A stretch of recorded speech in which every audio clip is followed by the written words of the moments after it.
Finding a new place to rent is super exciting. But it's also a formal relationship, and it's governed by a very specific set of rules. Now, whether you're the tenant looking for a home or the landlord with an investment, knowing these rules isn't just a nice to have, it's absolutely essential. So, let's break down exactly what you need to know about renting in Ontario. Get this, nearly a third of all households in Ontario are rented. That is a huge number of people whose lives are shaped by these very rules.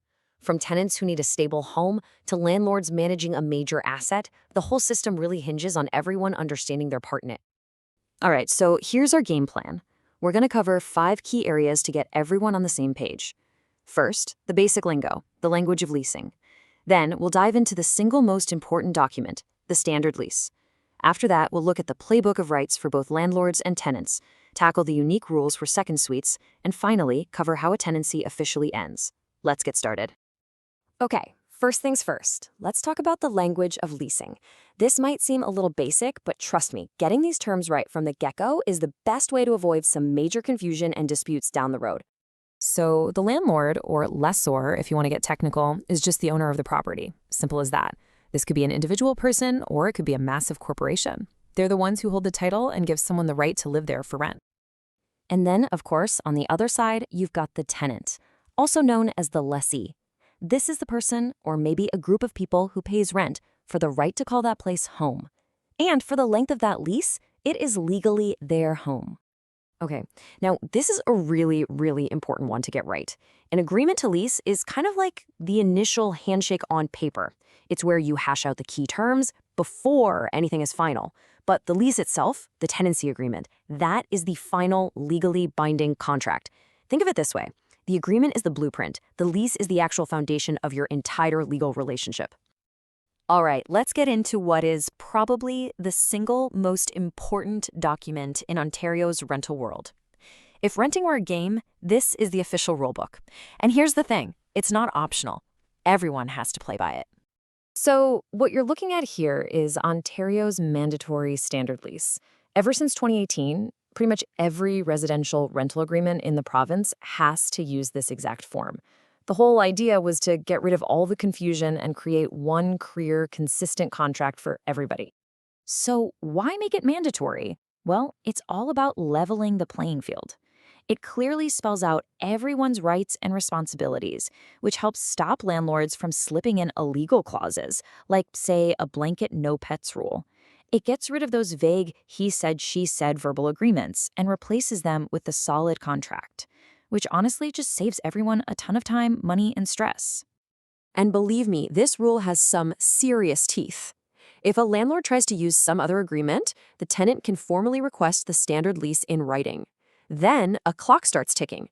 The landlord has just 21 days to hand it over. If they don't, the tenant can legally withhold 1 month's rent. And if another 30 days go by and they still haven't provided it, the tenant gets to keep that rent money, no strings attached. It's a pretty powerful reason for landlords to follow the law. Okay, so we've got the rule book. Now let's look at the actual playbook for each side. What are the rights? What are the responsibilities? And what are the absolute non-negotiables for both landlords and tenants? A landlord has the right to collect a rent deposit, but, and this is key, it can't be for more than 1 month's rent, and it has to be used for the last month's rent, not as some kind of damage deposit.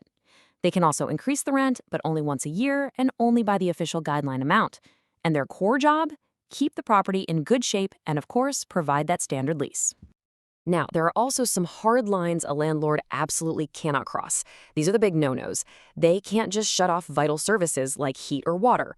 They're not allowed to seize a tenant's stuff for unpaid rent. They can't change the locks on you without an official order. And they can't force you to pay with post-dated checks.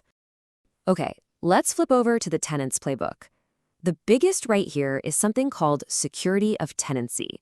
What that means, in plain English, is you can't be kicked out without a valid legal reason. You also have a right to privacy. A landlord generally has to give you 24 hours written notice before they can come in. As for responsibilities, they're pretty much what you'd expect. Pay your rent on time, keep the place clean, and fix any damage that you or your guests cause. So, you see, it really all boils down to this fundamental balance. The landlord keeps the property up, and they have the right to collect rent.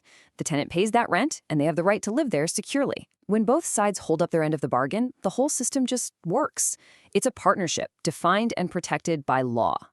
All right, let's take all this and apply it to something super common in Ontario, renting a second suite. Like a basement apartment or a granny flat.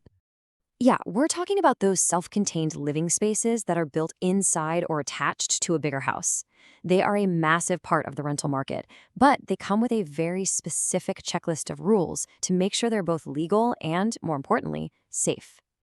And for one of these to be legal, oh man, it has to check a ton of boxes.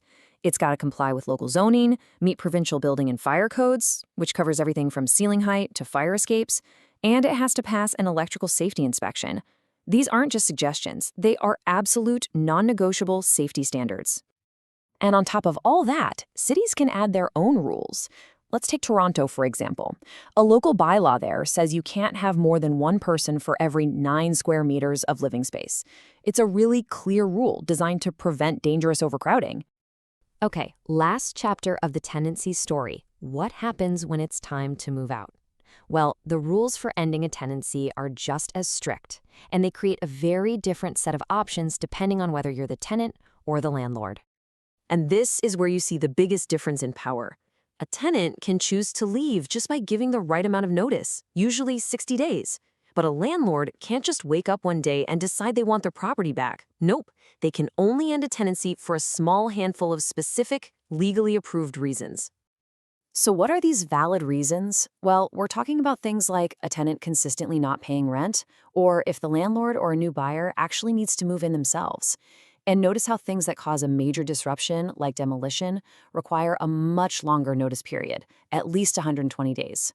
And the most important part, every single one of these reasons requires a specific legal form and a process that has to be followed to the letter. When you pull back and look at the whole picture, it all comes back to one simple idea. When both the landlord and the tenant actually understand the rules, respect their obligations, and know their rights, the rental system works the way it's supposed to. It's a partnership, one that's clearly defined and protected by law. And that really leaves us with the big question, doesn't it? Do you think Ontario's laws have struck the right balance?